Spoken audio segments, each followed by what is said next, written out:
Buenas noches a todos. Me llamo Francisco, soy operario del metro de la Ciudad de México. Por acá nos han tocado muchas. Finalmente es una ciudad que tiene muchos años y las capas de historia se le acumulan unas encima de otras, haciendo el metro uno de los espacios más embrujados de la urbe, como si no tuviera bastantes. Se cuenta que en la línea verde del metro, en dirección a Universidad, hay numerosas apariciones de personas que lamentablemente han hecho de este sitio su último destino. Hay algo extraño en la estación Viveros. Es un sitio pequeño, que parece un túnel redondo, pero por alguna razón es el punto que eligen muchas personas para arrojarse a las vías en busca del fin de sus días. Algún tiempo fui guardia de seguridad en esa estación. Teníamos que tener mucho cuidado con las personas que pasaban mucho tiempo en los andenes. Usualmente nadie se va derecho a las vías.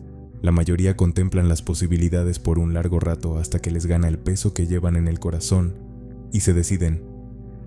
En la ocasión que me pasaron cosas sobrenaturales, al menos que fui testigo directo de ellas, me percaté de que una muchacha, con las uñas pintadas de un negro brillante y elegante, vestida de forma alegre, pero con un semblante que era más similar al de sus manos, esperaba el tren. Pasó uno, seguido de otro más. La veíamos por las cámaras de seguridad.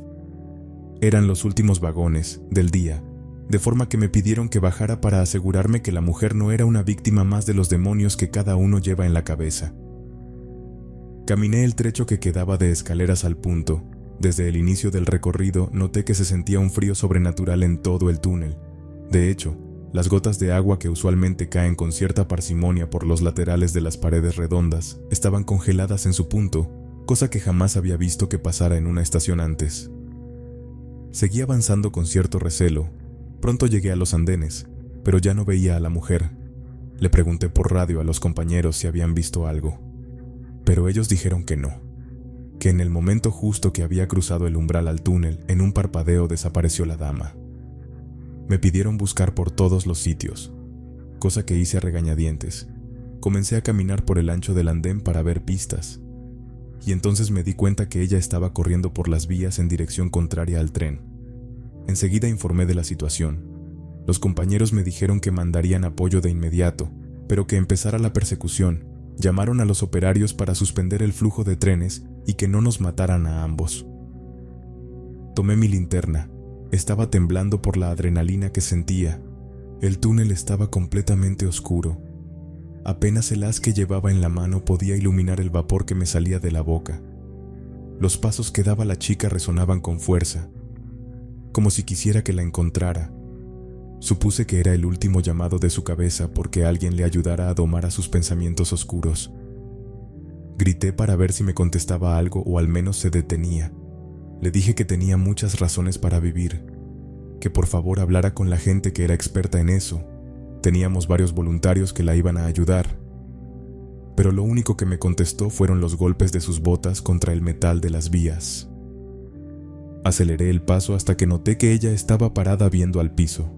Tenía una expresión que parecía neutra, pero bajo la luz mortecina de mi lámpara, y en ese contexto se notaba más como un rostro malvado, que precedía a alguna desgracia, una cara que se notaba que había pasado por muchísimo antes de llegar a ese punto en su existencia.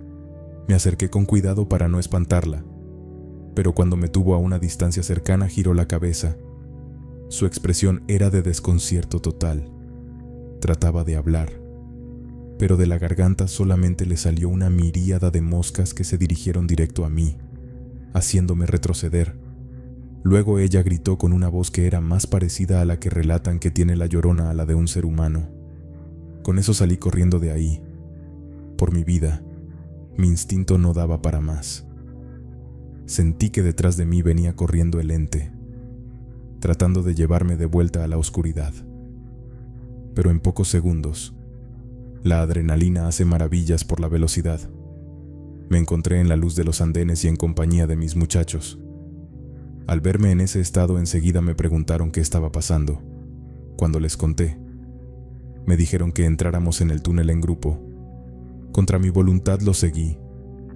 Llegamos enseguida al punto donde todo había pasado. Ellos buscaron a la chica, pero no encontramos nada. Uno de ellos observó con más detenimiento las vías cercanas. Se dio cuenta de una horrorosa verdad que quizás se les había pasado a los forenses. Entre el metal se encontraba un trozo de dedo retorcido, aplastado por el numeroso paso de trenes día con día. Recogieron la falange que quedaba porque el resto estaba hecho polvo entre la grasa de las vías. Tenía una uña pintada de un negro prístino y brillante. Enseguida el hombre la metió en una bolsa que llevaba, y salimos todos de ahí para reportar el hallazgo. Nos comentaron que la dama que vimos era una mujer que se había arrojado 10 años antes, pero que no tenían idea cómo se había conservado tan bien esa pequeña falange. Después de lo que pasó, nunca volví a ver a ese ente, pero sí a otros. Dentro de poco espero mandar más relatos para ver si los narran. Me daría mucho gusto escucharlos.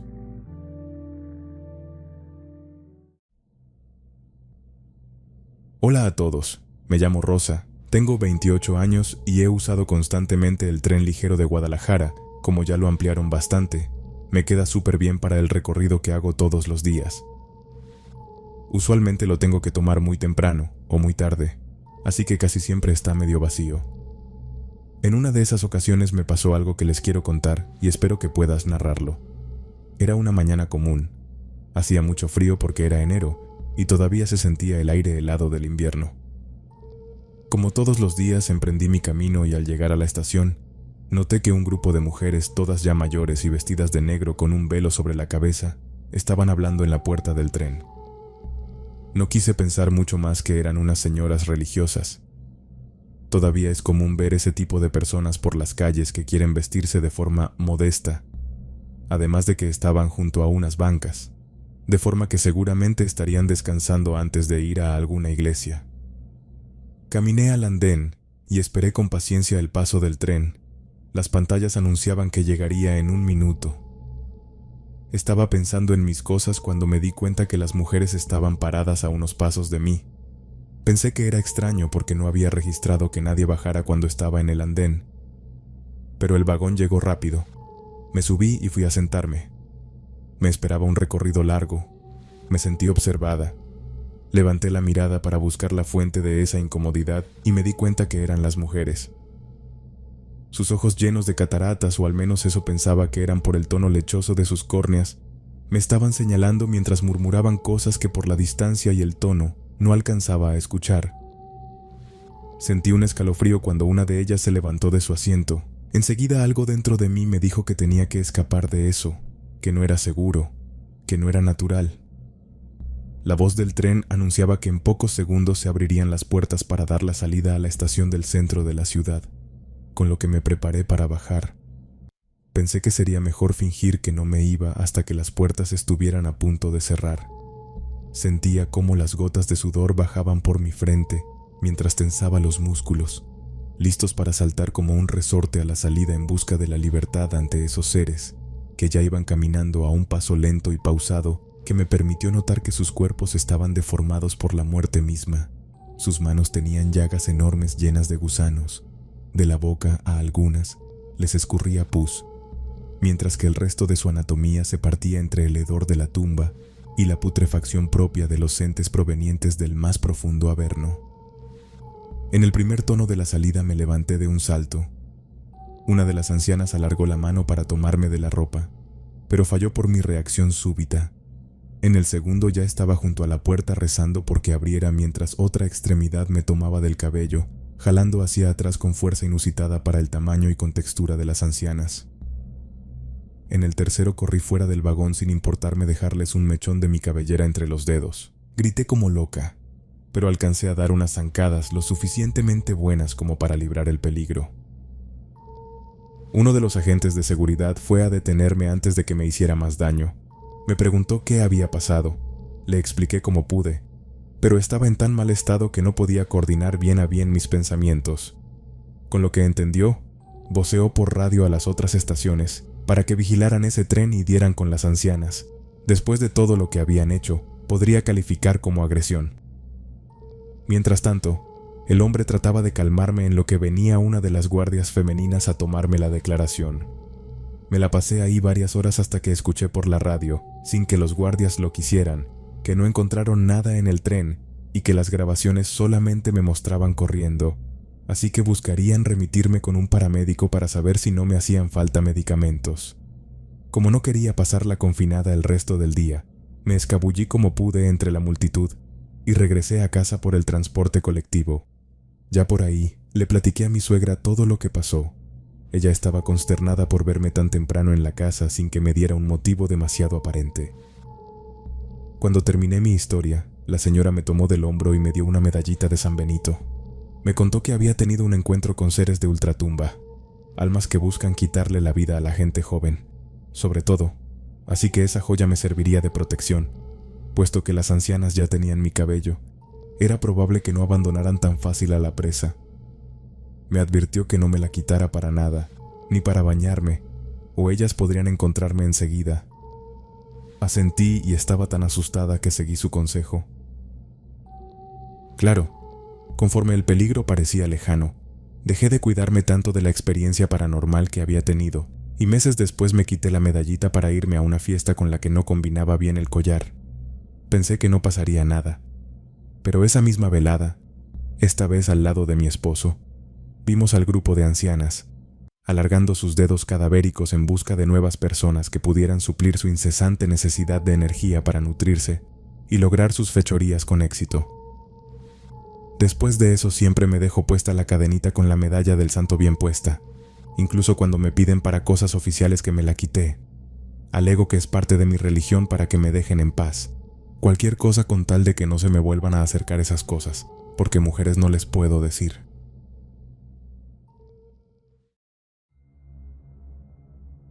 Buenas noches.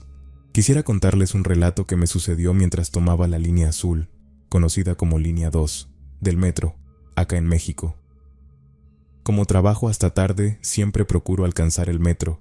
De ese modo corto bastante camino y puedo ahorrar dinero, ya que, en caso contrario, si tuviera que dejar el auto por donde trabajo, me cobrarían una millonada de estacionamiento, y en cambio con mi tía no pago un peso, más que lo que yo le doy por gusto. Tengo que bajar en Panteones, que como se imaginarán es un destino ya medio terrorífico. Usualmente llevo puestos auriculares para evitar que el exceso de ruido me atosigue. Pese a que ya es tarde, aún hay personas tomando el transporte, y contrario al día, parece que todos los locos de la ciudad se suben al metro a hacer sus espectáculos, o simplemente observarte con cara de que si pudieran te comerían entero. Estaba escuchando unas buenas cumbias cuando uno de los audífonos terminó de tronar. Los revisé, pero aparentemente estaban en buenas condiciones. Traté varias veces de escuchar música, pero fue imposible. Me resigné a seguir las 4 estaciones que faltaban sin ninguna diversión. Tampoco quería sacar mi celular en la noche yendo en el transporte, así que me arrinconé contra una esquina y me quedé observando la vida nocturna que tomaba forma en ese sitio. Era como observar un documental de cómo los depredadores salen de entre la oscuridad para buscar qué comer. De pronto noté que algo me llamaba la atención. Era un hombre que se encontraba sentado al lado de la puerta.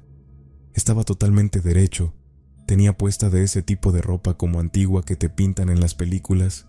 Una levita negra le cubría la espalda. Un sombrero de copa se posaba entre sus sienes.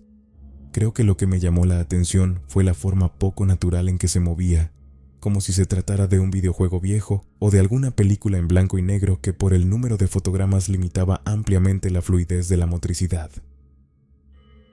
Notó que tenía la mirada puesta en la forma extraña que lo envolvía. Volteó la cabeza y entonces el miedo recorrió mi cuerpo como un toque eléctrico. Los ojos no tenían pupilas, ni nada parecido a algo humano. Era más como si se tratara de un borrón lleno de estática lo que se mostraba de lleno frente a mi cara. El tono de su tez era enfermizo, en caso de pertenecer a una persona viviente. El rostro se le retorcía en una mueca que pretendía ser una sonrisa amable, pero que bajo esas circunstancias no tenía ni lo más remoto de ello. Era como ver a un ser que quiere fingir humanidad, que se esfuerza en disfrazarse entre los hombres sin que nada pueda delatarlo por completo. Solamente esa sensación de extrañeza que tenemos naturalmente contra los seres que no forman parte de los vivos. Cuando notó que retrocedí un paso, el ser se levantó enseguida.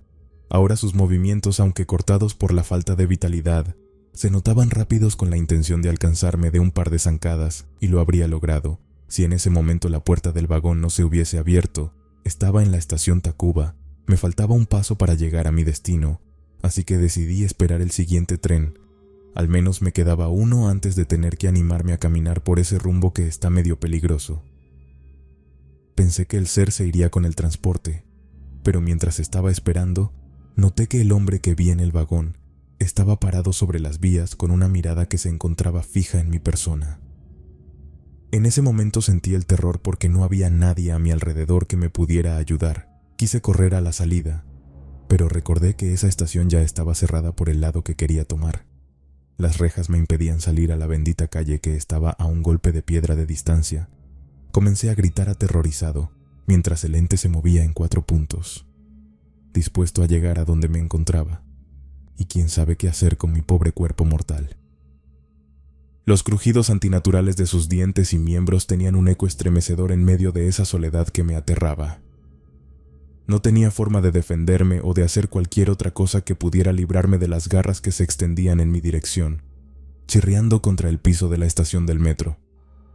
Sentía que me iba a desmayar cuando un guardia salió de un cubículo ubicado a pocos metros de distancia. La criatura pareció dudar en si lanzarse a atacar o huir a las sombras. Afortunadamente se inclinó por esto último, y pude observar cómo corría, esta vez convertida en hombre, sobre sus 2 piernas, al túnel del metro. El guardia la vio y salió gritando en esa dirección, para dar con el ser que creía era un ser humano que buscaba hacer algún desperfecto en el funcionamiento del metro, sin sospechar que la verdad era mucho más siniestra. Respiré tranquilo por unos segundos, hasta que sentí un toque en el hombro que me hizo saltar. Podría jurar que a mi lado estaba mi abuelo, fallecido un par de años atrás. Estiró una mano al frente y noté que el tren se acababa de estacionar. Enseguida corrí para alcanzar a pasar. Apenas logré subirme al vehículo, arrancó y en minutos ya estaba en casa de mi tía. Ese mismo día le informé que por una temporada iba a llevarme el auto al trabajo, de forma que no pisaría el metro por nada del mundo, al menos hasta que se me olvidara todo lo vivido esa fatídica noche. Nunca supe qué pasó con el guardia, ni volví a ver a la criatura, así que espero que no le haya hecho daño a nadie.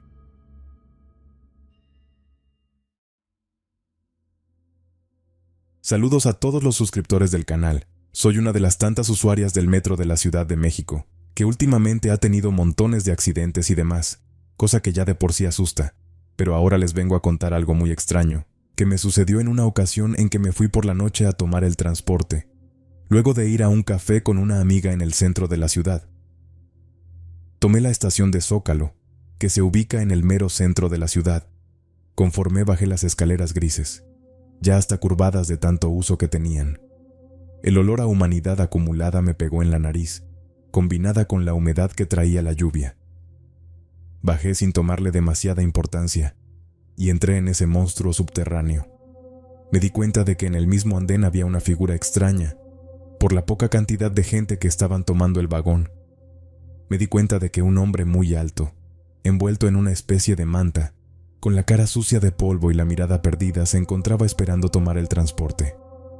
Eso me dio bastante miedo. Por unos segundos pensé en mejor salir de ahí e irme en taxi. Pero como no tenía dinero y había policías de más en la estación, eran formas de mantenerme segura. Me di valor y simplemente me fui directo a los primeros vagones, dedicados a las mujeres. Una vez en la seguridad de ese lado, me sentí mejor. Esperé a que llegara el tren y subí, para mi alivio, porque estaba viendo fijamente al hombre. No se metió al tren, simplemente se apretó más entre sus cobijas.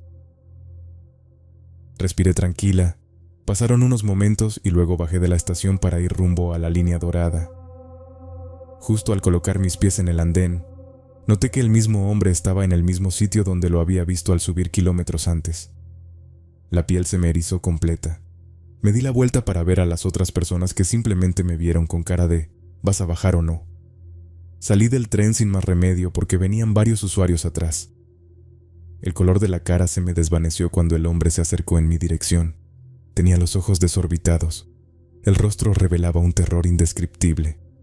Caminaba a grandes zancadas para alcanzarme. Estaba paralizada por todo lo que estaba pasando. El resto de las personas caminaban como si nada, sin siquiera notar que el hombre interrumpía levemente sus pasos.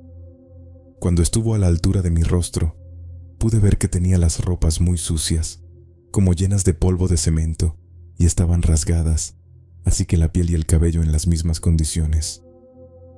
Extendió sus manos lastimadas a mi rostro, y yo, sin poder mover un pelo del terror, me dijo con voz temblorosa que no me subiera al siguiente tren. No sé qué me estaba dando más miedo, que un desconocido hiciera eso y nadie me ayudara, o el tono de seriedad de la advertencia que me estaba haciendo. Era una combinación de compasión y sentido de inmediatez que pensé que era sincera. Solamente alcancé a sentir. Enseguida el hombre me lanzó una sonrisa leve, apenas una curvatura en su rostro. Me contestó que era por mi bien.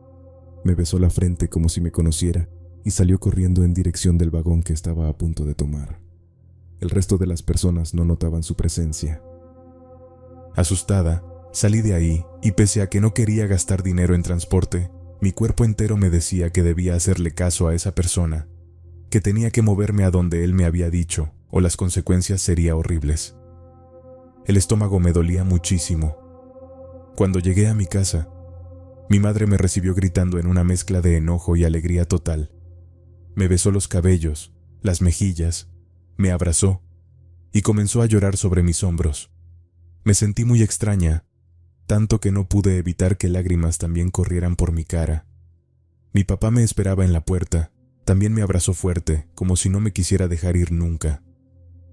Luego, como él estaba más tranquilo que mi madre, me dijo que estaban muy preocupados por mí. Me habían llamado cantidad de veces. Le contesté que mi teléfono se había quedado sin batería. Confundida, le pregunté qué estaba pasando. Inmediatamente me pasaron a la sala de la casa y me mostraron las noticias. Pude ver con horror cómo el vagón donde debería haber regresado a casa se había caído. Era una escena horrible de montones de personas con cobijas como la que llevaba el hombre que me hizo la advertencia, cubiertas en polvo porque el puente que normalmente sostenía a los trenes se derrumbó matando a una buena cantidad de usuarios. Mientras mis ojos no alcanzaban a procesar que casi me había muerto, entre las cabezas que presenciaban el horror del accidente, distinguí al hombre que me había salvado. Era el mismo que de forma inequívoca me miraba a través de las lentes de los reporteros. El mismo cabello largo cubierto de polvo, las cobijas haciéndola de mantas, los ojos desorbitados, y lo que me sacó más de onda, esa sonrisa que parecía tener poco que ver con todo lo que acontecía. La curvatura de la boca que señalaba una sonrisa discreta. Grité asustada. Mi mamá acudió a mi lado y le conté todo lo que me había pasado. Noté que ella palideció. Me pidió que le repitiera las señas de la persona, y al hacerlo, me dijo que ese era uno de mis tíos, que lamentablemente murió poco después del terremoto de 1985. Pese a que lo alcanzaron a sacar de los escombros, sus pulmones colapsaron por la cantidad de polvo que respiró al encontrarse bajo ellos. Las dos nos quedamos con más preguntas que respuestas, pero al menos agradecí que me cuidara, desde donde quiera que estuviera.